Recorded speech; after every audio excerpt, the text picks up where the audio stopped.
Hello everyone, आज हम आपको पढ़ाने जा रहे हैं चैप्टर नंबर 5 अकाउंटिंग इक्वेशन और आज हम क्वेश्चन नंबर 12 पर डिस्कस करेंगे। क्वेश्चन नंबर 12 कहता है what will be effect of the flowing on the accounting equation. क्या इफेक्ट हो गए इन ट्रांजैक्शंस के जो हमें नीचे इन्फॉर्मेशन के रूप में दी है अकाउंटिंग इक्वेशन प्रिपेयर करते समय। तो हमारी फर्स्ट ट्रांजैक्शन है स्टार्टेड बिजनेस विद कैश 10,000, यानी कि हमने बिजनेस स्टार्ट किया है 10,000 के कैश से। तो जब भी कोई बिजनेस स्टार्ट करता है तो हमारे कैश और कैपिटल दोनों ही इंक्रीज हो जाते हैं, यानी कि हम इस एडजस्टमेंट में कैश और कैपिटल को ऐड कर देंगे। तो ये हो जाएगा 10,000। तो 10,000 हमारा कैश से इंक्रीज हो जाएगा और कैपिटल भी 10,000 से इंक्रीज हो जाएगी और हमारा लायबिलिटी पे या कोई और असेट्स पे इसका कोई भी इफेक्ट नहीं पड़ेगा। और हम अब ट्रांजैक्शन करेंगे second, paid rent in advance 300 rupees, यानी कि पेड रेंट करना है इन एडवांस 300 रुपीज़। जब भी हम कोई चीज़ एडवांस में पे कर देते तो हमारे कैश कम हो जाते हैं और हमारे एडवांस यानी कि असेट्स इन फ्यूचर इंक्रीज हो जाते हैं। तो इस ट्रांजैक्शन को हम पास करेंगे पेड रेंट इन एडवांस, तो इससे हमारे कैश कम हो जाएंगे और यहाँ पर आप एडवांस रेंट के नाम से एक अलग से असेट्स का कॉलम बना सकते हैं और यहाँ 300 प्लस कर देंगे। इसका लायबिलिटी या फिर कैपिटल पर कोई भी प्रभाव नहीं पड़ेगा। और दो इक्वेशन बनाने के बाद हम तीसरी इक्वेशन तब बनाते जब हम कौन सी इक्वेशन बना लेते हैं, न्यू इक्वेशन, जिससे कि हमें ये पता चलता रहे कि हमने जो इक्वेशन बनाई है अभी तक वो करेक्ट है या नहीं, वो असेट्स इक्वल टू लायबिलिटी के बराबर है या नहीं। तो यहाँ 300 करेंगे तो आ जाएगा 9,700 प्लस 300 इक्वल टू, ये नील हो जाएगा आपका, लायबिलिटी भी कुछ नहीं है हमारी, और 10,000 कैपिटल। अब हम नंबर 3 बनाएंगे, कहता है purchase good for cash 5,000 and on credit 2,000, यानी कि हमने गुड्स खरीदा है 5,000 का कैश और उधार खरीदा है 2,000 का। तो हम इसको एंट्री पास करेंगे, purchase goods for cash and credit. तो हमारे कैश कम हो जाएगी 5,000 से, स्टॉक इंक्रीज हो जाएगा 7,000 से। यहाँ पर स्टॉक का अलग से हम असेट्स पॉइंट बना लेंगे और इसको 7,000 से बढ़ा देंगे और हमने 2,000 की उधार परचेज की है, उससे हमारी लायबिलिटी बढ़ जाएगी 2,000 से और इसका कैपिटल पे कोई भी प्रभाव नहीं पड़ेगा। और अब हम एक न्यू इक्वेशन बनाएंगे और यहाँ लिखेंगे न्यू इक्वेशन। ये 9 में से 5 आएगी तो 4,700, ये हो जाएगा आपका 300 प्लस 7,000 इजिकल टू, लायबिलिटी हमारी है अब 2,000 और कैपिटल है आपकी 10,000। यहाँ पर आप लायबिलिटी को क्रेडिटर भी लिख सकते हो, CREDITOR।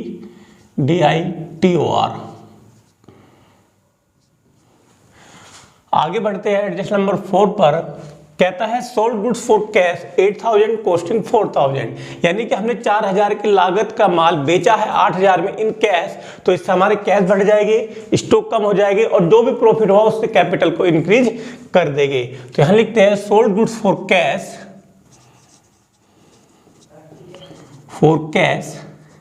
8,000 से कैश हमारे इंक्रीज जाएंगे और स्टॉक हमारे कम हो जाएंगे 4,000 से और हमें प्रॉफिट हुआ है 4,000 का, क्योंकि हमने 4,000 रुपये की लागत का माल 8,000 में सोल्ड करा है। तो 8 में 4 जाएगा तो कितना प्रॉफिट हुआ हमें, 4,000, उसको हम कैपिटल में ऐड कर लेंगे। अब बनाएंगे हम एक न्यू इक्वेशन, ये हो जाएगा 12,700, ये हो जाएगा 300, ये हो जाएगा 3,000 और ये आपका सेम रहेगा 2,000 और कैपिटल आपकी 4,000 से बढ़ के हो जाएगी 14,000। अब हम नेक्स्ट एडजस्टमेंट करते हैं 5, पेड सैलरी 450, यानी कि हमने सैलरी का पे करा है 450 रुपये, जिससे हमारे कैश और कैपिटल दोनों कम हो जाते हैं क्योंकि एक्सपेंसेस है। और मैंने आपको पहले ही बताया जब भी कोई एक्सपेंसेस पे किया जाता है तो उससे हमारे कैश और कैपिटल दोनों ही कम हो जाते हैं। 450 और 450। तो इन दोनों को ही हम कम कर देंगे और इनका और किसी चीज़ पर कोई इफेक्ट नहीं पड़ेगा, इसलिए आप यहाँ पर 0 लिख सकते हो, नील लिख सकते हो या फिर खाली भी छोड़ सकते हो। फिर हम बनाएंगे एक न्यू इक्वेशन,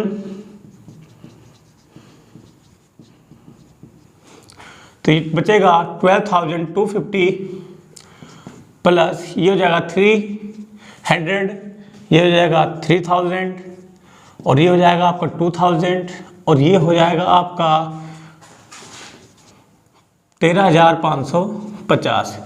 अब हम नेक्स्ट एडजस्टमेंट करेंगे और कहता है सैलरी आउटस्टैंडिंग बी 100 रुपीज़, यानी कि सैलरी आउटस्टैंडिंग है 100 रुपये से, तो इससे हमारी लाइबिलिटी बढ़ जाएगी आउटस्टैंडिंग के रूप में और कैपिटल कम हो जाएगी। तो हम यहाँ लिखेंगे adjust number 6, salary outstanding 100 rupees. तो 100 से आप अलग से कॉलम बना सकते हो अगर आपके पास स्पेस है, आउटस्टैंडिंग एक्सपेंसेस के नाम से। और यहाँ पर हम ऐड कर देंगे लाइबिलिटी कुछ नहीं पर आउटस्टैंडिंग हमारे है 100 रुपीज़ और इसमें से माइनस कर देंगे 100 रुपीज़। बाकी असेट्स कॉलम पर इसका कोई भी प्रभाव नहीं पड़ेगा, उनको हम कर देंगे नील या फिर आप 0 लिख सकते हो।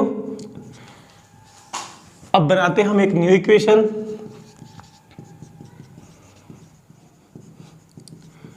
ये हो जाएगी 12,250, ये हो जाएगा आपका 300, ये हो जाएगा 3000 और ये आपका हो जाएगा 2000 और ये आपका हो जाएगा 100 और ये हो जाएगा आपका 13,450 रुपीज़। अब हम नेक्स्ट एडजस्टमेंट करते हैं 7 और ये हमारी लास्ट है। About motorcycle for personal use 3000, यानी कि हमने पर्सनल यूज के लिए मोटरसाइकिल खरीदी है जिससे कि हमारे कैश और कैपिटल दोनों कम हो जाएंगे। और यहाँ हम लिखेंगे परचेज या अबाउट मोटरसाइकिल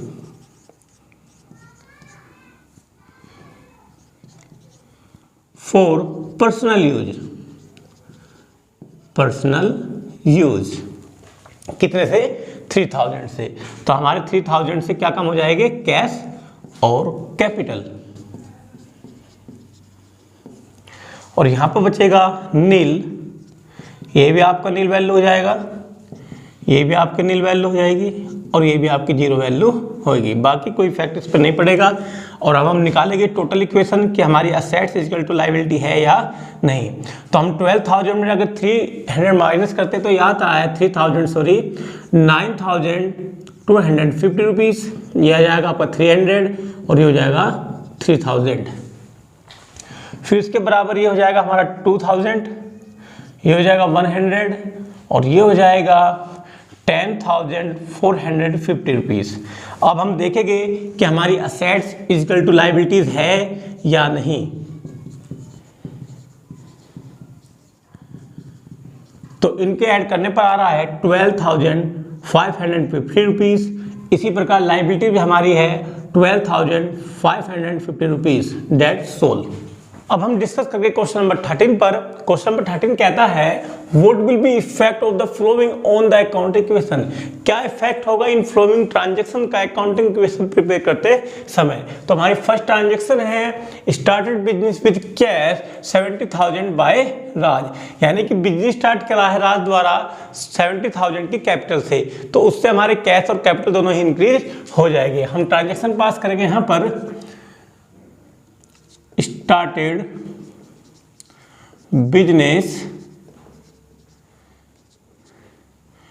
with cash 70,000। तो 70,000 से आपके कैश और कैपिटल दोनों इंक्रीज हो जाएंगे, बाकी इसका कोई इफेक्ट नहीं पड़ेगा। अब हम करते हैं अगली transaction second, purchase goods on credit 14,000, यानी कि हमने गुड्स उधार खरीदा है 14,000 का, इससे हमारा स्टॉक बढ़ जाएगा और लायबिलिटी भी बढ़ जाएगी क्योंकि आपने ये उधार सिस्टम पर खरीदा है। क्या लिखेंगे परचेज गुड्स ऑन क्रेडिट 14,000। तो आपके कैश पे कोई इफेक्ट नहीं पड़ेगा पर स्टॉक हो जाएगी 14,000 से इंक्रीज और लायबिलिटी भी आपकी बढ़ जाएगी 14,000 से। बाकी कैपिटल पे कोई इसका इफेक्ट नहीं होगा। और अब हम एक न्यू इक्वेशन बना लेंगे, न्यू इक्वेशन 70,000 प्लस 14,000, यहाँ भी 14,000 आ जाएगा आपका और यहाँ पर आ जाएगा आपका 70,000। फिर थर्ड है हमारी, थर्ड इक्वेशन बनाते हैं।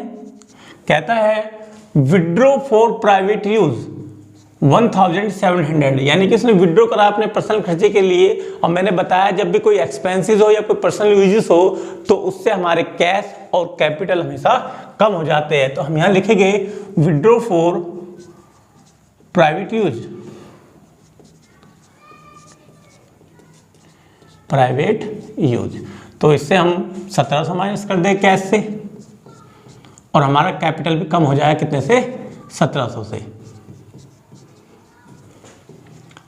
अब हम एक न्यू इक्वेशन बनाएंगे और यहां लिखेंगे न्यू इक्वेशन। इनको हम माइनस करते तो आता है 68,300, यह आ जाएगा 14,000, ये भी आपको 14,000 आ जाएगा और ये आपका आ जाएगा 68,300। अब हम नेक्स्ट एडजस्टमेंट बनाते हैं 4। कहता है गुड्स परचेज फॉर कैश 10,000, यानी कि हमने गुड्स खरीदे हैं नगद 4,000 के, इससे हमारा स्टॉक बढ़ जाएगा और कैश कम हो जाएगा कितने से, 10,000 से। तो यहाँ लिखेंगे गुड्स परचेज्ड फॉर कैश 10,000। तो 10,000 से हमारा कैश कम हो जाएगा क्योंकि हमने नगद माल खरीदा है और स्टॉक हमारा बढ़ जाएगा 10,000 से। बाकी लायबिलिटी या फिर आपके कैपिटल पे इसका कोई भी प्रभाव नहीं होगा। और अब हमारे पास फिर से दो इक्वेशन हो गई है। हम दो इक्वेशन होने के बाद बनाते हैं क्या, न्यू इक्वेशन। और यहाँ लिखेंगे 58,300, यहाँ लिखेंगे 24,000, यहाँ हो जाएगा आपका 14,000 और ये हो जाएगा आपका 68,300। अब हम बनाएंगे नंबर 5। कहता है पेड वेजेस 300 रुपीज़, हमने वेजेस पे करी है 300 रुपीज़ और मैंने बताया कोई एक्सपेंसिव पे करने पर हमारे कैश और कैपिटल दोनों ही कम हो जाते हैं। तो हम यहाँ लिखेंगे वेजेस पेड 300 रुपीज़। तो इससे हम 300 माइनस कर देंगे और यहाँ से भी हम 300 माइनस कर देंगे। और फिर एक बनाएंगे न्यू इक्वेशन, न्यू शॉर्टकट भी लिख सकते हो, अदरवाइज फुल स्पेलिंग लिखे, न्यू इक्वेशन। ये हो जाएगा आपका 58,000, ये हो जाएगा आपका 24,000, ये आपका हो जाएगा 14,000 और ये आपका हो जाएगा 68,000। अब हम एक न्यू इक्वेशन बनाएंगे 6। पेड क्रेडिटर 10,000, हमने क्रेडिटर को पे कराया 10,000, इससे हमारी लायबिलिटीज और कैश दोनों ही कम हो जाएंगे। और यहाँ हम लिखेंगे पेड टू क्रेडिटर 10,000 रुपीज़। तो 10,000 से हमारे कैश कम हो जाएंगे और हमारी लायबिलिटी भी कम हो जाएगी। बाकी और कोई भी फैक्ट इसका कहीं भी नहीं पड़ेगा। उसके बाद हम एक न्यू इक्वेशन बनाते हैं।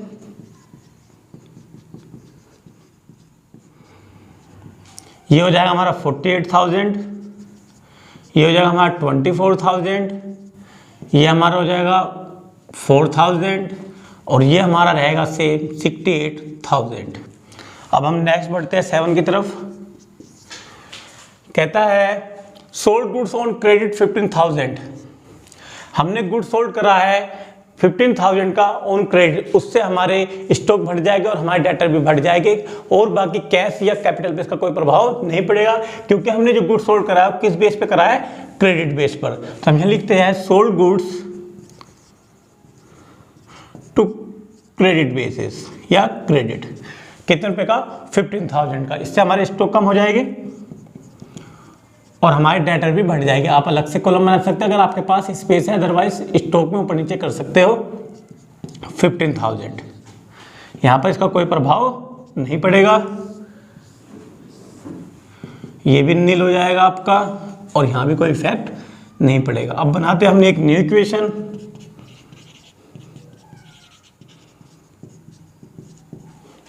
और न्यू इक्वेशन बनाने के लिए हमें चाहिए ये अमाउंट 48,000, इससे हम 15 घटा लेंगे तो ये बचेगा हमारा 19,000, ये हो जाएगा आपका 15,000 और ये आपका हो जाएगा सॉरी ये 9,000 बचेगा और ये आपका 4,000 सेम रहेगा और ये हो जाएगा 68,000। अब हम नेक्स्ट इक्वेशन बनाते हैं 8। Sold goods for cash 4,000 costing was 3,000, यानी कि आपने गुड्स सोल्ड करा है 4,000 का जिसकी लागत मूल्य कितना था 3,000। तो हम 3,000 से हमारा स्टॉक कम हो जाएगा, कैश बढ़ जाएगी 4,000 से और 1,000 का हमें प्रॉफिट हुआ है सोल्ड करने को, उसे हम कैपिटल में इंक्रीज कर देंगे यानी कि ऐड कर देंगे। यहाँ लिखेंगे sold goods for cash 4,000 rupees, तो 4,000 से कैश बढ़ जाएंगे, 3,000 से हमारा स्टॉक कम हो जाएगा और 3,000 की चीज़ हमने 4,000 में बेची, 1,000 से हमारे कैपिटल को इंक्रीजमेंट मिलेगी यानी कि प्रॉफिट हो गया हमें, बाकी इसका कोई और प्रभाव नहीं पड़ेगा। अब हम नेक्स्ट एडजस्टमेंट करते हैं, नेक्स्ट एडजस्टमेंट करने से पहले हम एक बनाएंगे न्यू इक्वेशन। ये हो जाएगा हमारा 52,000, ये हो जाएगा 6,000, ये हो जाएगा 15,000 सेम। 4,000 यहाँ पर लाइबिलिटी सेम रहेगी हमारे क्रेडिटर के रूप में और यहाँ आपका प्रॉफिट हो गया तो हो जाएगा 69,000। हमारी next adjustment and final adjustment है 9 number, purchase furniture for cash. हमने फर्नीचर को कैश खरीदा है कितने रुपए का 500 रुपीज़ का, तो हम 500 से हमारा कैश कम हो जाएगा और फर्नीचर की वैल्यू बढ़ जाएगी। तो यहाँ लिखेंगे purchase furniture for cash, purchase furniture for cash 500 rupees, तो यहाँ हम 500 माइनस कर देंगे और हमारा जो क्या नाम है फर्नीचर वो बढ़ जाएगा 500 से। यहाँ पर हमारे पास स्पेस हम लिख लेते हैं, अदरवाइज में स्टॉक में इसको ऊपर नीचे कर सकते हो आप भी। तो ये यहाँ पर आ जाएगा 500 का फर्नीचर। बाकी हमारा डेटर पर कोई प्रभाव नहीं पड़ेगा, ना ही हमारे किसी स्टॉक पर प्रभाव पड़ेगा अब इसका, और ना ही कोई लाइबिलिटी पर प्रभाव पड़ेगा और ना ही कैपिटल पर। और अब हमारी एडजस्टमेंट सब खत्म हो चुकी है तो हम बनाएंगे टोटल एडजस्टमेंट। तो हम इनको माइनस करते आएगा 51,500, यह आएगा आपका 6,000 सेम, यह आपका 15,000 और यह आपका 500 रुपीज़। लाइबिलिटी आपके 4,000 है और कैपिटल आपकी रहेगी 69,000 सेम। अब हम देखते हैं कि हमारी असेट्स इक्वल टू लाइबिलिटीज़ है या नहीं। तो हमारी असेट्स इक्वल टू लाइबिलिटी करने के लिए हमें यहाँ लिखना होगा असेट्स इक्वल टू लाइबिलिटीज़। तो हम असेट्स की अमाउंट को ऐड करते तो आता है 73,000 और लाइबिलिटी के अमाउंट को भी ऐड करते तो ये भी आता है 73,000। Debt sold.